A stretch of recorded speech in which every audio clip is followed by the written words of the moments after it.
धर्मदास जी बोले जी मेरा शरीर छुटवा दो, मैंने दे चलो यहाँ से, नरक से निकाल दो, मैं कति गिर चुका हूं और मालिक आपने समय पर संभाल दिया। परमात्मा ने वही खड़ा खुदवा के और उसको लटा दिया।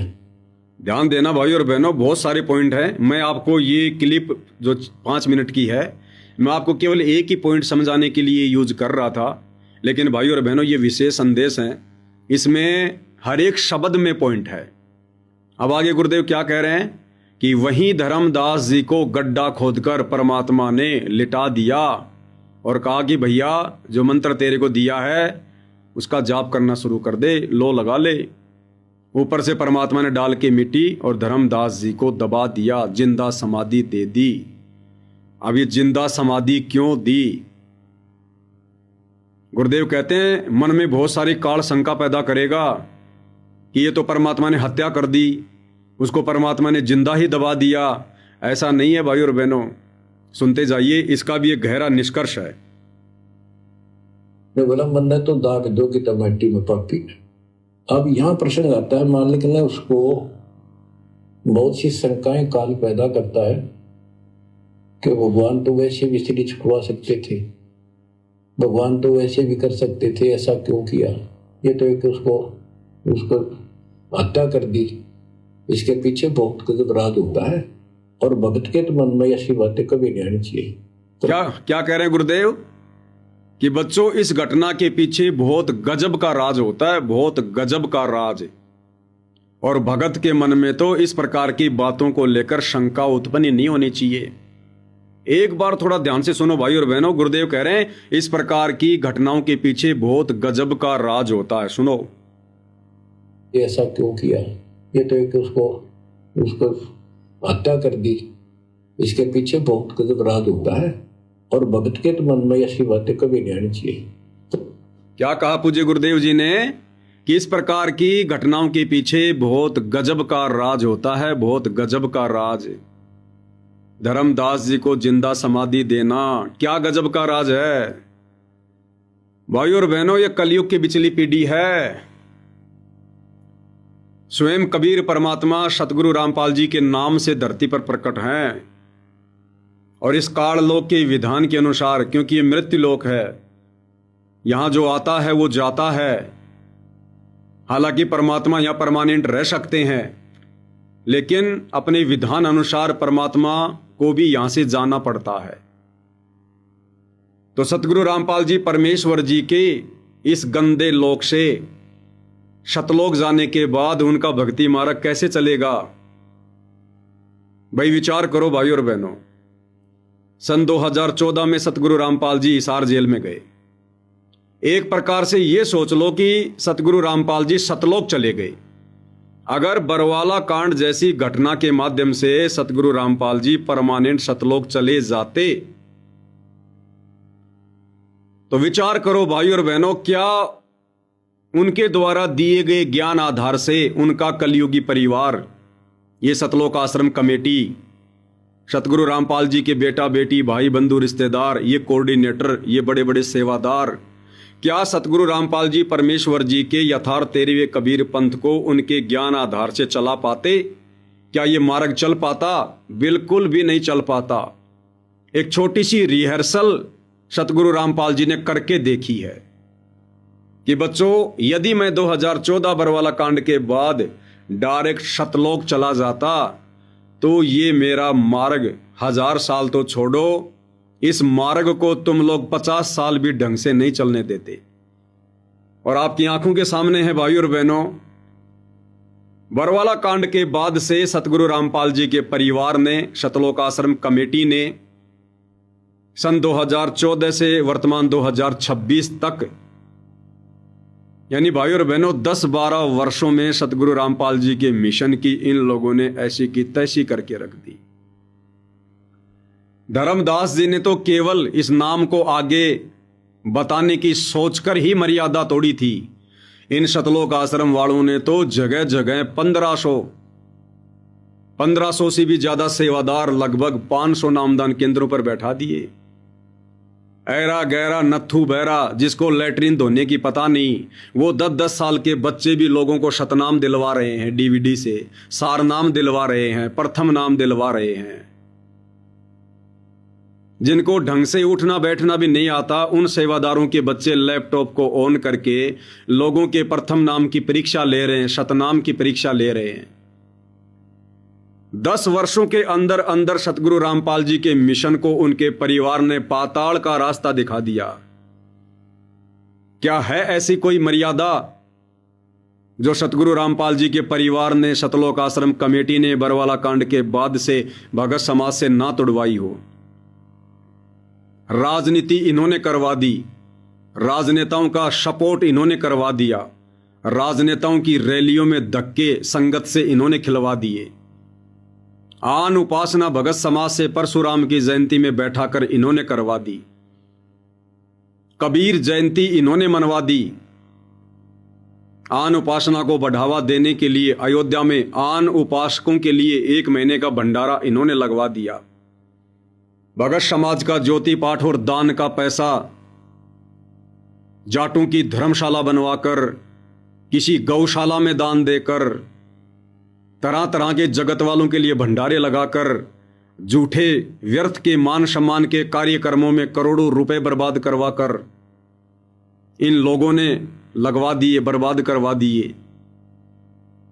क्या है कोई ऐसी एक भी मर्यादा जो सतगुरु रामपाल जी के परिवार ने वर्तमान में भगत समाज से ना तोड़वाई हो?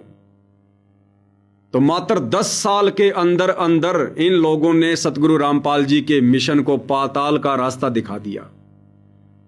तो सोचो भाई और बहनों, क्या ये मिशन सतगुरु रामपाल जी के सतलोक जाने के बाद अगर यही स्थिति रहे तो क्या ये मार्ग हजारों साल चल सकता है? लाखों साल ये भक्ति चल सकती है? कदापि नहीं चल सकती। तो ये रिहर्सल करके दिखाई है परमात्मा ने। वे तो अंतर्यामी हैं, जानी जान है, उनको तो पता है। लेकिन बरवाला कांड के बाद से परमेश्वर ने आप और हम यानी भगत समाज की आंखें खोलनी चाहिए कि भगत समाज ने मोक्ष के लिए भक्ति अपने गुरु के ज्ञान को आधार बनाकर करनी है या फिर गुरु के परिवार की देखम देखा भेड़ चाल में चलकर करनी है। तो भाई और बहनों, हजारों साल ये मार्ग कैसे चलेगा? अब जो भी गलतियां वर्तमान में संगत में हो रही हैं, काल प्रेरणा से गुरु का परिवार करवा चुका है। ये तमाम प्रकार की गलतियां एक बार सतगुरु रामपाल जी इसार जेल से आने के बाद ठीक करेंगे। भगत समाज की भी आंखें खुल जाएंगी। अभी नहीं खुल रही हैं, कोई बात नहीं है। काल प्रेरणा ऐसी ही होती है, बहुत देर में जाकर आंखें खुलती हैं। तो आने वाले समय में सतलोक आश्रमों से जुड़े भगत भाई बहनों की भी आंखें खुल जाएंगी। उनको भी इस बात को लेकर बड़ा पछतावा होगा, बड़ा दर्द होगा कि यदि हम लोग भी बरवाला कांड के बाद सात संगति से जुड़ जाते तो आज हमारे पास में भक्ति धन का ढेर लगा होता। लेकिन हमारा दुर्भाग्य कि हमें सतलोक आश्रम कमेटी की कुसंगति नसीब हुई, जिस कुसंगति के चलते हमने नया भक्ति धन जोड़ना तो दूर, जो भक्ति धन हमने गुरुदेव की शरण में रहकर, मर्यादा में रहकर जोड़ा था, वो भी इन लोगों ने काल प्रेरणा से बर्बाद करवा दिया। तो भगत समाज की भी आंखें खुल जाएंगी जब ये काल प्रेरणा वाला पर्दा इनकी आंखों से हटेगा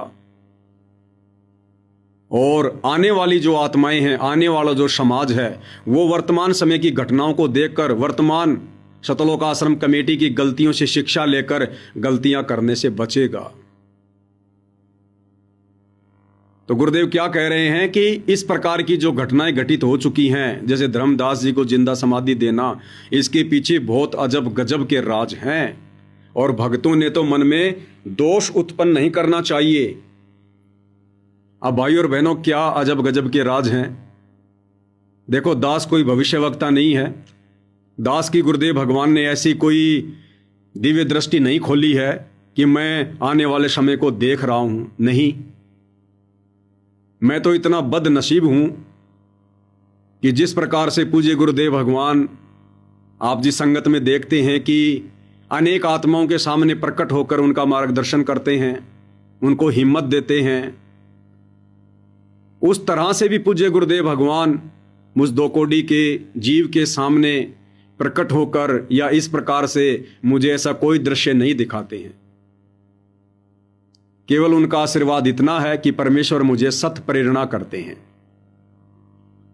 और जब से परमात्मा ने सात संगतियां शुरू करवाई है, दास को खड़ा किया है, इतिहास गवाह है भाइयों और बहनों, मान बढ़ाई से दूर होकर, अहंकार से दूर होकर, अपने आप को दो कोड़ी का तुच्छ प्राणी समझकर, परमेश्वर के चरणों की धूल समझकर, आप भाई बहनों का नौकर समझकर, दास ने जो जो बातें आप भाई बहनों के सामने रखी हैं, प्रस्तुत की हैं, वो एक एक बात समय आने पर सत्य साबित हुई है। क्योंकि मैं अपनी मर्जी से नहीं बोलता, पूज्य गुरुदेव भगवान बुलवाते हैं। तो वो अजब गजब रहस्य क्या हैं धर्मदास जी को जिंदा समाधि देने के पीछे? तो भाइयों और बहनों, ये जो भक्ति मार्ग है, यथार्थ 13वां कबीर पंथ है, ये सतगुरु रामपाल जी भगवान की गैर हाजिरी में जो हजारों साल चलेगा, लाखों साल ये भक्ति मार्ग चलेगा, वो केवल इस ज्ञान के आधार से ही नहीं चलेगा।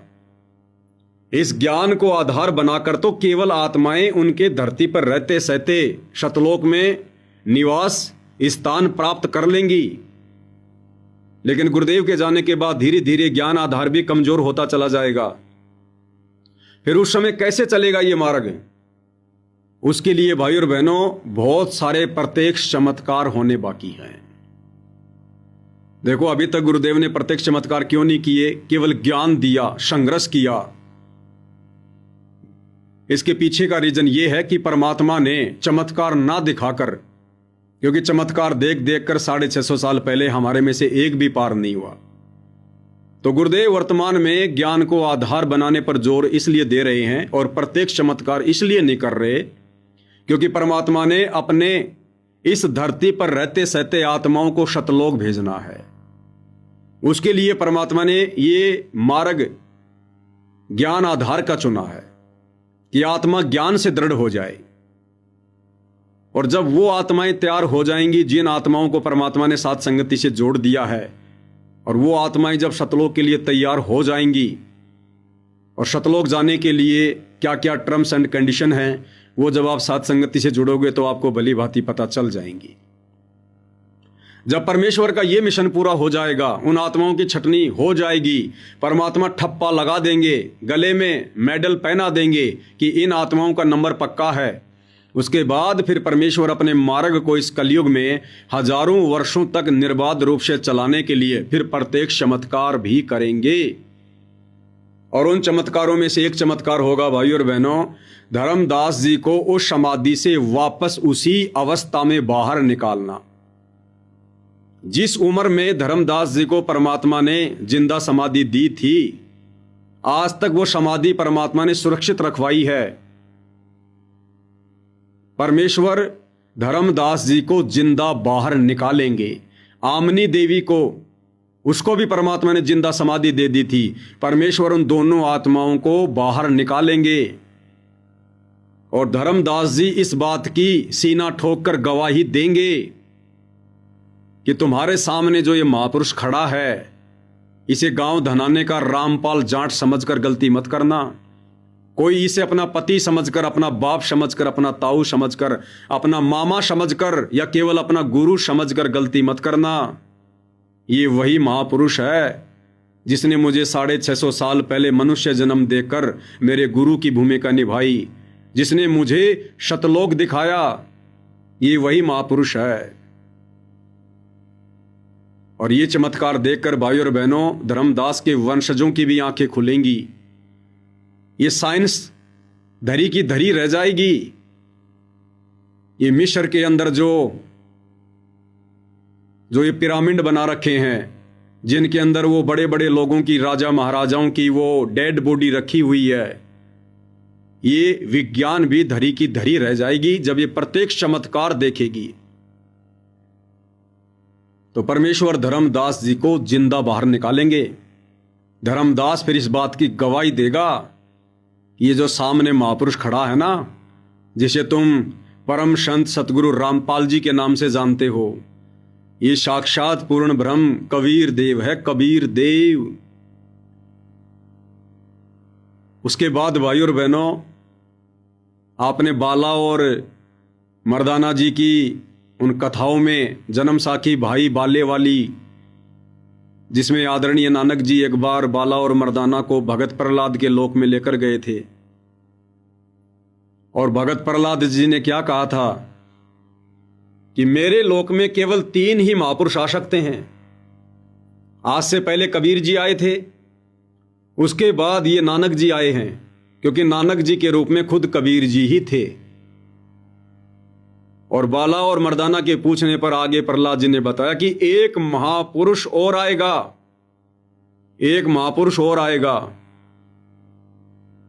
तो मर्दाने ने पूछा कि जी वो कौन होगा, कैसा होगा, कौन सी धरती पे आएगा।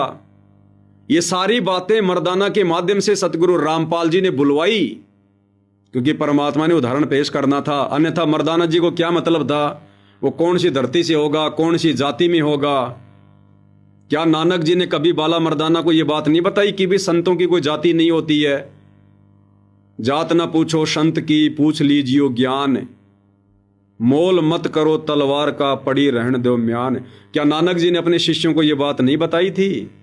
उसके बावजूद भी मर्दाने ने पूछा कि वो कौन सी जाति में होगा जो आपके लोक में आएगा।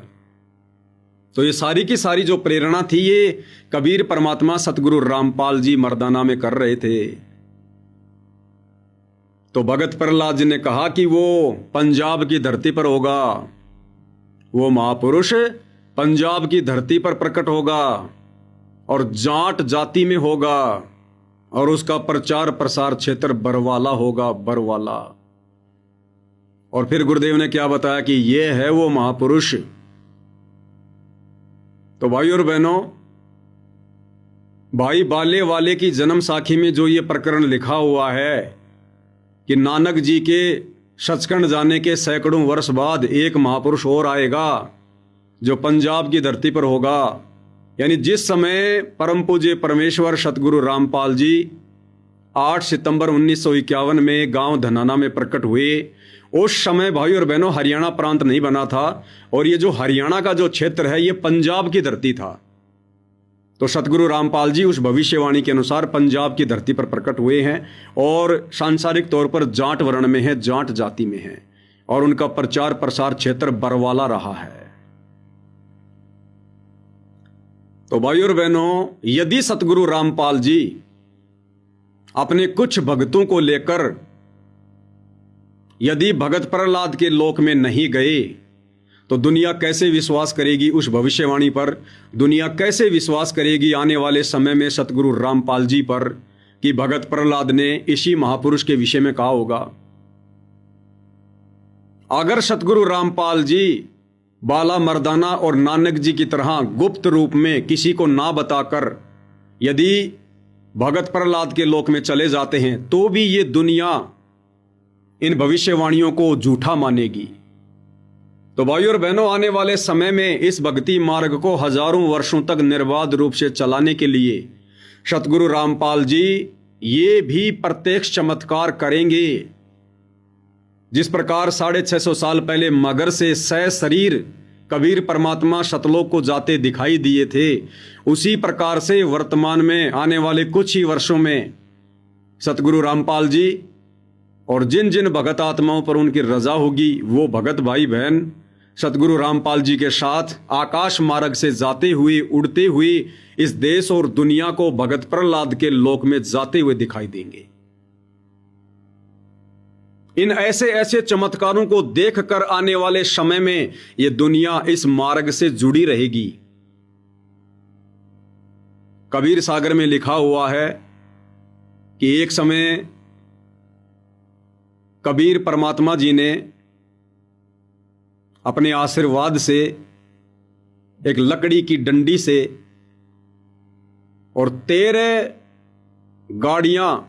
बैलगाड़ियां जो खाली कागजों से भरी हुई थी, परमात्मा जी ने डंडी लगाते ही उनके अंदर कबीर वाणियां, कबीर चौपाइयां, दोहे, श्लोक सब भर दिए।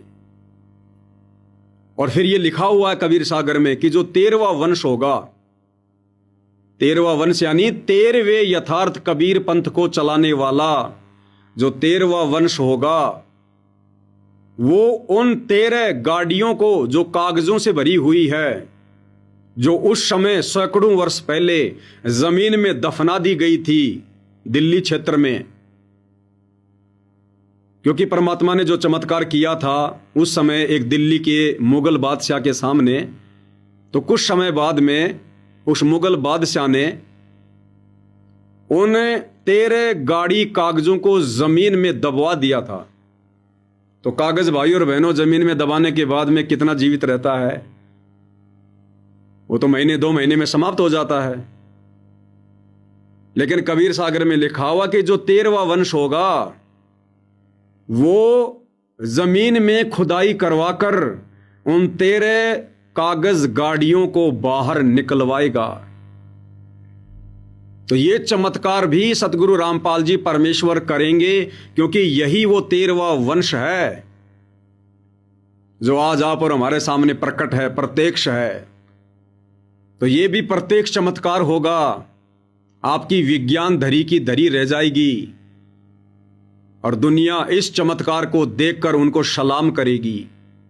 इस प्रकार से हजारों वर्षों तक परमेश्वर जी का ये मार्ग चलेगा।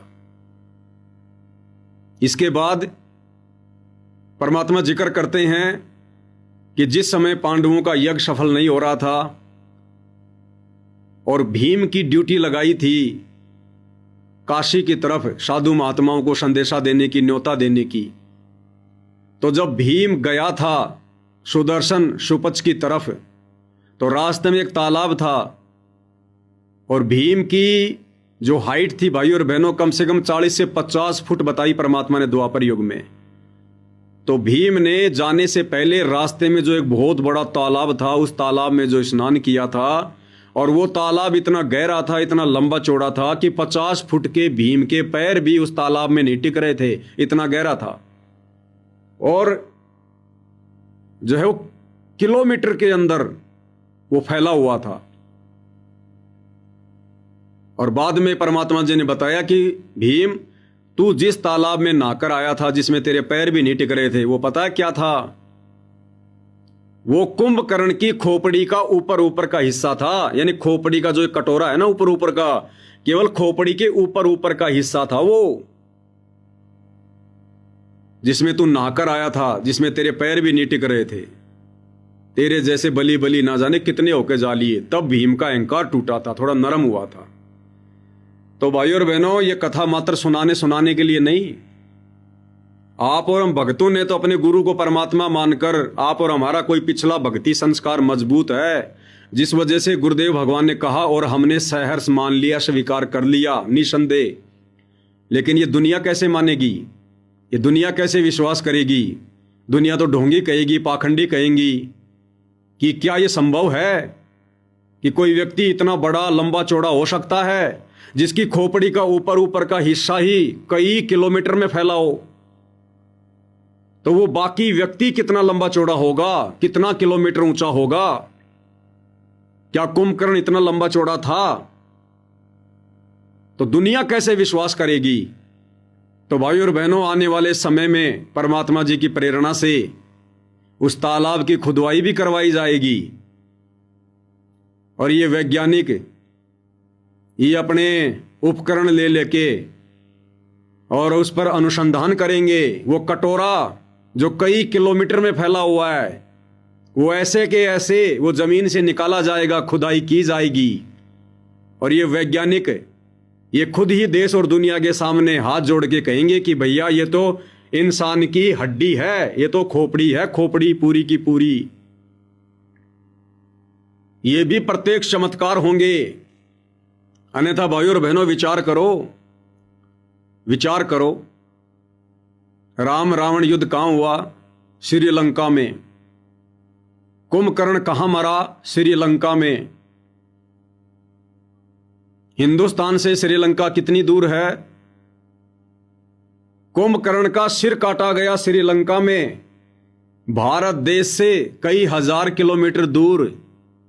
और कुंभकर्ण की खोपड़ी आकर गिरी दिल्ली के पास में, काशी के नजदीक, जहां पर वो तालाब के रूप में परिवर्तित हो गई। क्यों किया परमात्मा ने ऐसा? आने वाले समय में प्रत्यक्ष लोगों को दिखाने के लिए। तो भाई और बहनों, ये तरह तरह के चमत्कार आने वाले समय में प्रत्यक्ष होने वाले हैं। ये आज से पहले भगवान ने इसीलिए नहीं दिखाए और नहीं किए, क्योंकि अगर परमात्मा ये चमत्कार दिखाने शुरू कर देते 650 साल पहले की तरह, तो भाई और बहनों फिर सतलोक के लिए कोई भी आत्मा तैयार नहीं होती ज्ञान को आधार बनाकर। तो परमात्मा ने पहले इंतजार किया कि मैं अपनी उन चुनिंदा आत्माओं को ज्ञान दे देकर सत्संग सुना कर सात संगतियों के माध्यम से फिर उनको दृढ़ कर करके मैं उनको तैयार कर लूं, ज्ञान आधार से उनके अंदर ये प्रबल प्रेरणा कर दूं कि हमारे गुरु के अलावा दूसरा कोई कबीर नहीं, कोई भगवान नहीं, और सचखंड सतलोक के अलावा दूसरा कोई परम धाम नहीं, कोई सत धाम नहीं, और हमने केवल सतलोक ही जाना है।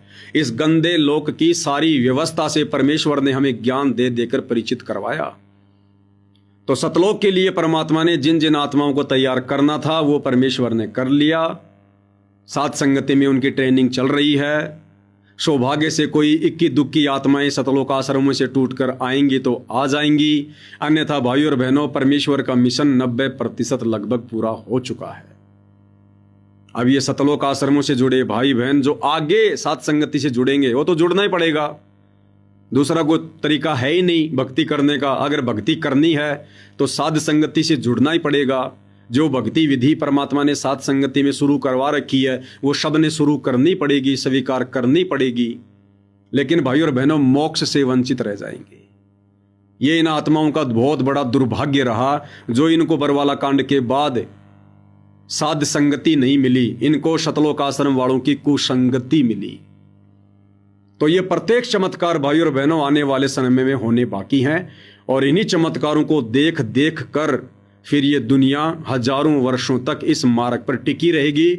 लोग बकवाद नहीं करेंगे, डरेंगे लोग चोरी करने से, जारी करने से, रिश्वत लेने से, व्यभिचार करने से, मिलावट करने से, किसी को धोखा देने से, क्योंकि इस प्रकार के प्रत्यक्ष चमत्कार देखने के बाद उनको थोड़ा बहुत विश्वास भी होगा और उनको भय भी हो जाएगा कि यदि हमने सतगुरु रामपाल जी के भक्तों के साथ कुछ अटपट की या हमने लोगों के साथ में धोखाधड़ी की तो हमारा नुकसान हो जाएगा। तो इन चमत्कारों के आधार से भाई और बहनों फिर ये गुरुदेव भगवान का मार्ग उनके सतलोक जाने के बाद में चलेगा। अन्यथा उनके धरती पर रहते सहते उनके खुद के परिवार ने, उनके बेटा बेटी भाई बंधु रिश्तेदारों ने बरवाला कांड के बाद आप देख लो किस प्रकार से भक्ति विरुद्ध कर्म करवा के, संगत की मर्यादा तुड़वा के और इस भक्ति मार्ग में राजनीति जैसे गंदे कर्मों का समावेश करवा के, स्टेडियम बनवा के, लाइब्रेरियां बनवा के, आरक्षणों में भक्तों को बैठा के, गुंडों की सीबीआई जांच का समर्थन करवा के, परशुराम की जयंती में बैठाकर आन उपासना करवाकर, आन उपासना में सहयोगी बनाकर किस प्रकार से इस मार्ग को, इस मिशन को पाताल का रास्ता दिखा दिया। तो ये प्रत्येक चमत्कार आने वाले समय में होने बाकी हैं। इसीलिए पूज्य गुरुदेव भगवान ने यहाँ पर भाई और बहनों ये इशारा किया है, ये संकेत किया है कि धर्मदास जी को जो जिंदा समाधि दी थी ये बहुत अजब गजब के रहस्य हैं। तो दास तो गुरुदेव की प्रेरणा से और इस ज्ञान आधार से आप भाई बहनों के सामने ये बातें रख रहा है कि आने वाले समय में इस प्रकार के चमत्कार इस भक्ति मार्ग पर होंगे। तो हम भाई बहनों ने गुरुदेव भगवान के मुख कमल से निकले हुए किसी भी वचन को, किसी भी शब्द को हमने भाई और बहनों छोटा नहीं समझना है। आप और हमारी बुद्धि में कोई बात नहीं आती है वो अलग चीज है, बाकी गुरुदेव भगवान के मुख कमल से बोला गया कोई भी शब्द अनायास नहीं होता है, फालतू का नहीं होता है। समय आने पर वो बातें हमारी समझ में आती हैं।